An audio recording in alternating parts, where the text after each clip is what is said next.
Good evening, my friends. Let me begin tonight with something simple. Think of something you did yesterday. Not something dramatic, something ordinary. A conversation you had, a meal you ate, a drive you took. Got it? Now notice something about how that memory feels. It doesn't feel hopeful. It doesn't feel uncertain. You're not wondering whether it will happen or trying to convince yourself it was real. There's no anxiety in it, no grasping, no effort to believe. It just is. It happened, it's done, it's a fact of your experience, quiet, settled, requiring absolutely nothing from you to maintain its reality. That feeling, that specific, unassuming, completely undramatic feeling of something already done, that is what I am going to teach you to bring to your desire tonight. Not the excited feeling of something approaching, not the hopeful feeling of something possible, not even the confident feeling of something coming. The quiet, settled, ordinary feeling of something that already happened. And when you learn to bring that feeling to your desire genuinely, not performed, but actually felt, something extraordinary occurs. Time collapses. The gap between where you are and where you want to be folds in on itself. And reality rushes with surprising speed to match the memory you have created in consciousness. This is what we're learning tonight. Are you ready? Let me first show you the mistake that is costing you everything. Most people think about their desires as future events. They visualize themselves getting what they want someday. They imagine achieving their goal at some point. They dream about the life they will have when things finally work out. When I have the money, I'll feel secure. When I find the relationship, I'll feel complete. When I get the job, everything will change. I want you to look at that pattern very carefully, because every single time you construct your desire that way, as something coming, something approaching, something that will happen, you are doing something you don't realize you're doing. You are placing your desire in the future. And the future, my friends, never arrives. There is no future. There is only now, this eternal, unmoving, permanent, present moment. The only place where anything has ever happened. The only place where anything can ever happen. The future is a concept, not a location. You cannot live there. You cannot receive anything there. You can only ever experience anything here, in the now. And as long as your desire lives in the future, as long as you keep projecting it forward, chasing it, imagining it as perpetually about to arrive, it remains precisely where you've put it. Out of reach, always approaching, never here. But here is something subtler and more damaging than even the timing problem. When you say, I will be wealthy, what are you actually declaring about right now? I am not wealthy now. When you say, I will find love, what are you confirming about the present moment? I am alone now. When you say, I will succeed, what assumption is embedded in every syllable? I have not succeeded now. And consciousness, which creates only from the present state, only from what you are being right now in this moment, receives that message with perfect, obedient clarity. Not wealthy now, more not wealthy. Waiting now, more waiting. Not yet, more not yet. This is why people can visualize for years, affirm daily, do everything they've been taught, and still find their desire perpetually one step ahead, perpetually not quite arrived. They have been creating from the wrong direction. They have been looking forward toward their desire. And tonight, I'm going to teach you to look backward from it. Here is the secret that changes everything. You cannot bring the future into the present by looking forward. You can only bring it here by treating it as the past. I know that sounds like a paradox. Stay with me.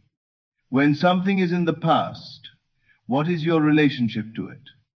You don't hope it happened. You don't visualize it happening. You don't try to believe it will occur. You don't feel anxious about whether it will come. You simply know it did. It is a fact of your experience.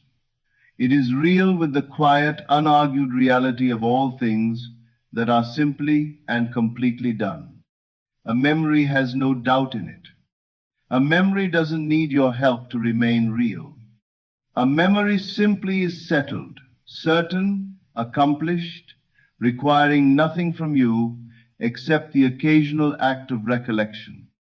This is the quality of consciousness that manifests, not the excited, hoping, reaching, visualizing forward, but the calm, settled, ordinary backward glance of someone recalling something that already happened.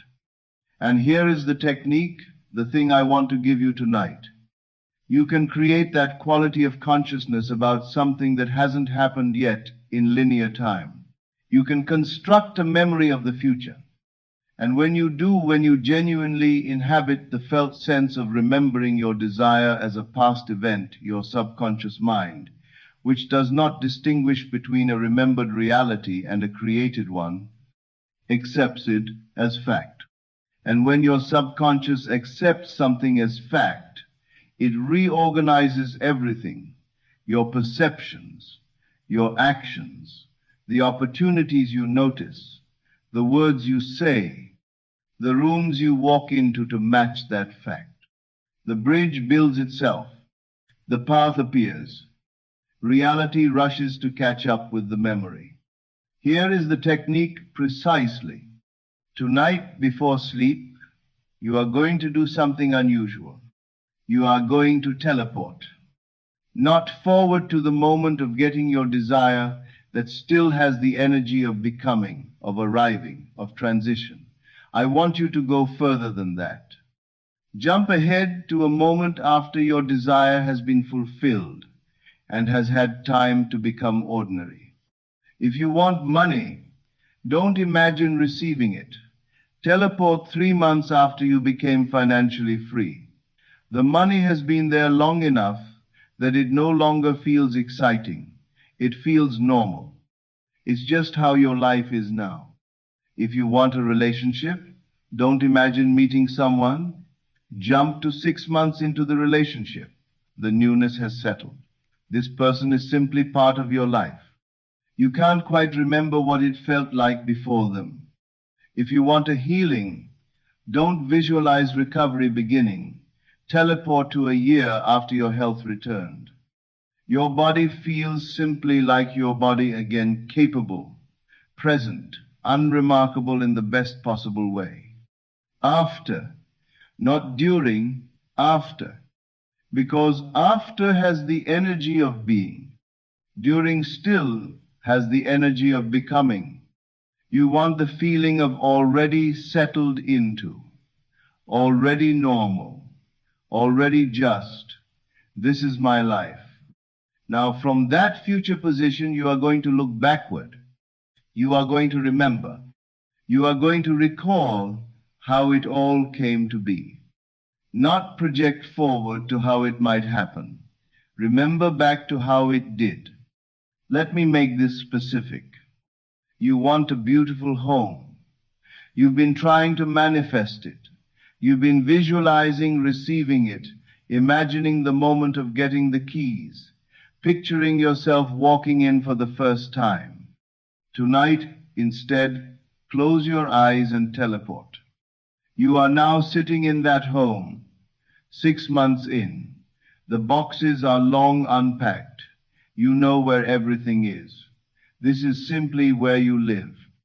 And from that position, from that settled, ordinary, this is just my life position, you begin to remember.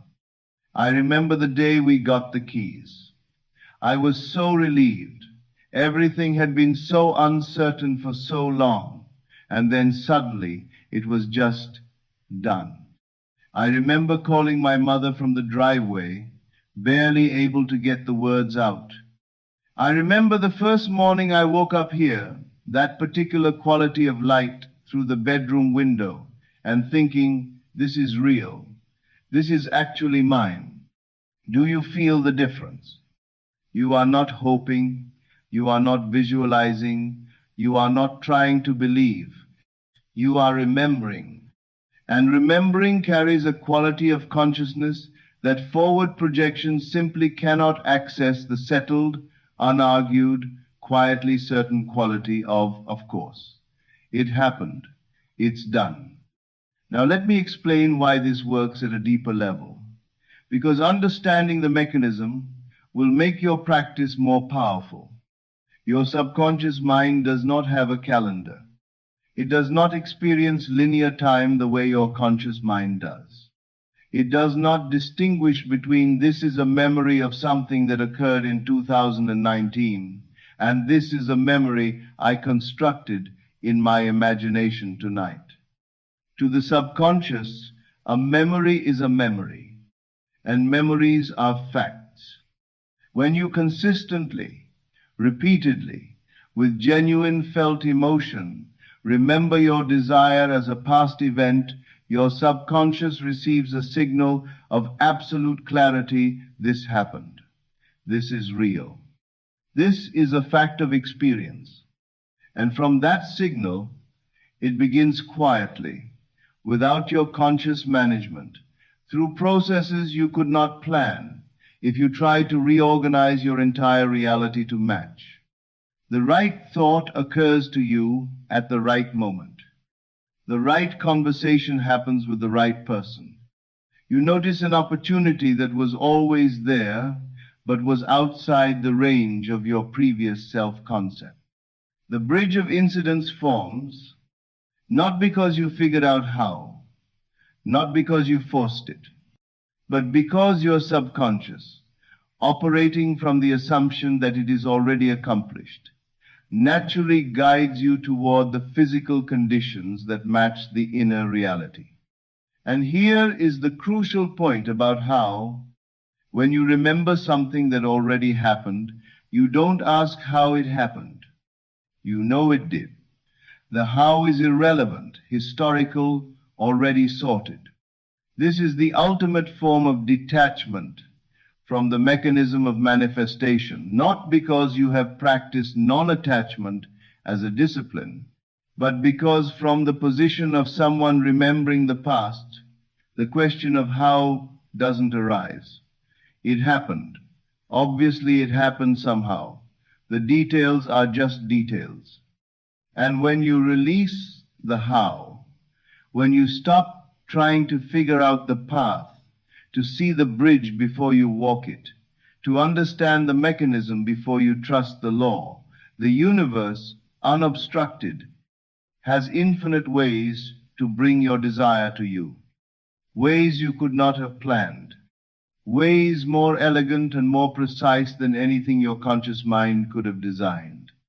Let me tell you about a woman who had been trying to manifest a specific sum of money for months. She had done everything, visualized it arriving, affirmed it daily, written it in her journal, done her practice faithfully, with genuine commitment. Nothing had moved. The problem, when she described her practice to me, was immediately clear. Every night she was imagining the money coming, feeling the relief of its arrival, seeing the moment of receiving. She was, in other words, perpetually living in the instant before it happened, perpetually in the about, to which kept her permanently in the state of not yet. I gave her one instruction. Stop imagining receiving it. Instead, teleport 3 months ahead. You have the money, you've made the down payment, you're in your home. From that position, remember the day the money came. Don't imagine it arriving. Remember it arriving. Recall it the way you'd recall yesterday. She practiced this every night for 2 weeks. And she described something that I have heard again and again from people who genuinely grasp this shift. The desperation left. Not because she had convinced herself or performed non-attachment, but because from the position of remembering there was nothing to be desperate about. The money had come, obviously.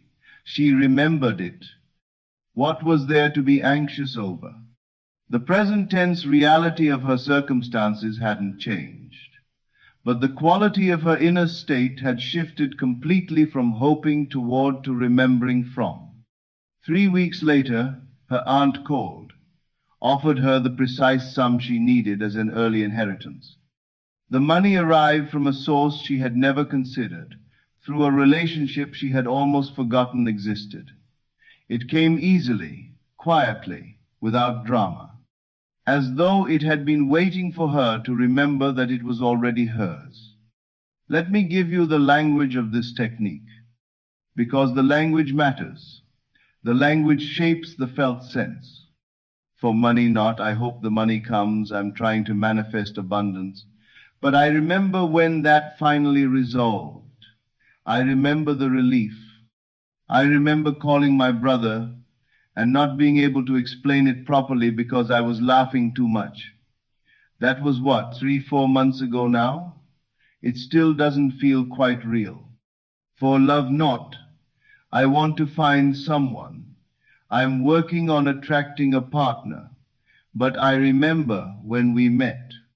I remember that first conversation, how easy it was, how surprising that was given how long I'd been waiting. I remember thinking, oh, so this is what it feels like. It's been 6 months, and I still catch myself slightly astonished. For health not, I'm trying to heal. I'm visualizing my body recovering. But I remember when things started shifting, the doctor's face when the results came back. I remember the morning I woke up and realized the pain was just gone. That was maybe 8 months ago. I still think about it sometimes. For a career not, I want to be successful. I'm working toward my goals. But I remember when that came through. I remember my first day in that role, how surreal it felt. I remember thinking, this is just my life now. I work there. This is what I do. Wild. Do you hear it? The language of already. The language of looking back. The language of someone for whom the desire is simply, quietly, unmistakably done. Let me address something that comes up for people who really understand these teachings and want to be rigorous about them. Isn't this a kind of self-deception? Isn't creating memories of things that haven't happened in linear time a form of dishonesty with yourself? No. And understanding why not will make your practice both more honest and more powerful. Here is what is actually true at the level of consciousness that this teaching is pointing toward.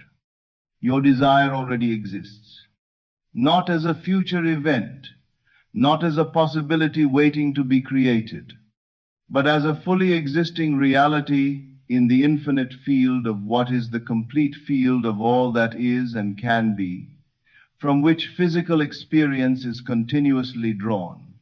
Creation is finished. Every possible version of your life already exists, fully formed in consciousness.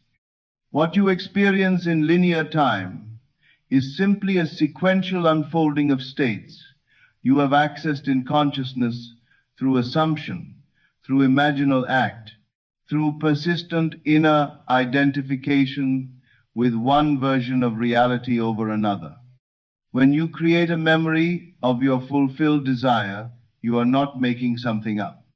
You are recognizing what is already true in the dimension where all creation originates.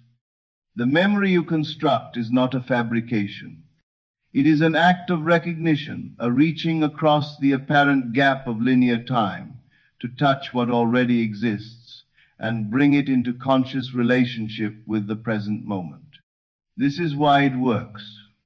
not because you have tricked your subconscious, but because you have aligned with what is genuinely, actually, already real, simply not yet visible at the level of physical manifestation. The physical world is always the last to know. It is always the echo, not the voice. And when you speak the voice with the quiet authority of memory rather than the uncertain petition of hope, the echo must follow. Here is your daily practice. It is simple. 3 moments, each brief. Morning. Before you get out of bed, 2 minutes. Teleport to your desired future. You are already there. It has been months. From that settled, ordinary place, glance back. Remember how it came. Let the feeling of that happened be the first quality of consciousness you carry into the day. Throughout the day, every time your desire enters your mind, catch the direction of your thinking. Are you looking forward toward it, projecting it into the future, hoping for it, wondering when? If so, shift the direction. Look backward from it. Oh yes, that's done. I remember that, even for a moment, even briefly. Redirect the mental gaze from forward to backward, from hoping to remembering. Evening, before sleep, the full practice. Close your eyes. Teleport to your desired future well past the moment of arrival into the ordinary after. Live in that moment. Feel the normalcy of it, the settled quality of it. Then create the memories looking backward, the day it came, the conversation you had, the call you made, the moment you knew it was real.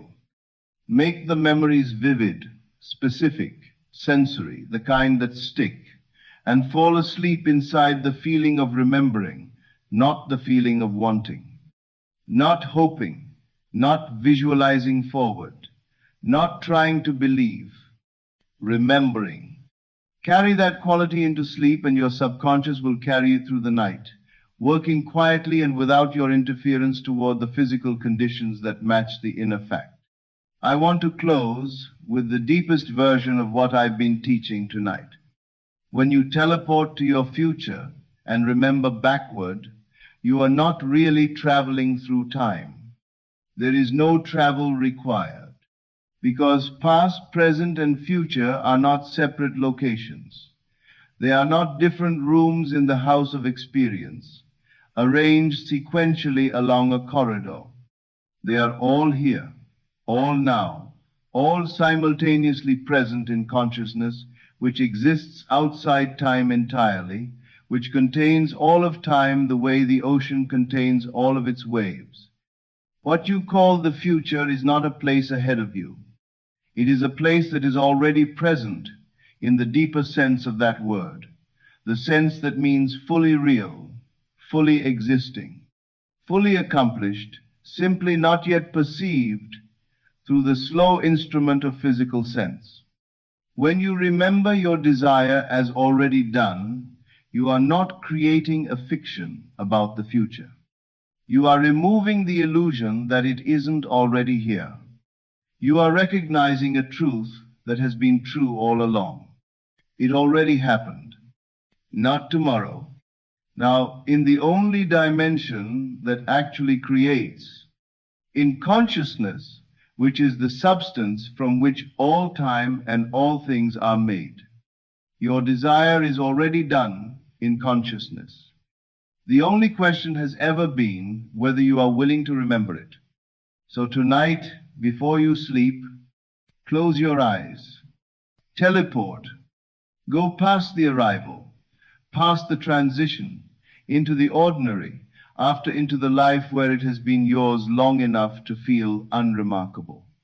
And from that quiet, settled, already place, look back, remember how it came, how it felt, what you said, who you called, what you thought, the morning after, when you woke up and it was still true. Create the memory.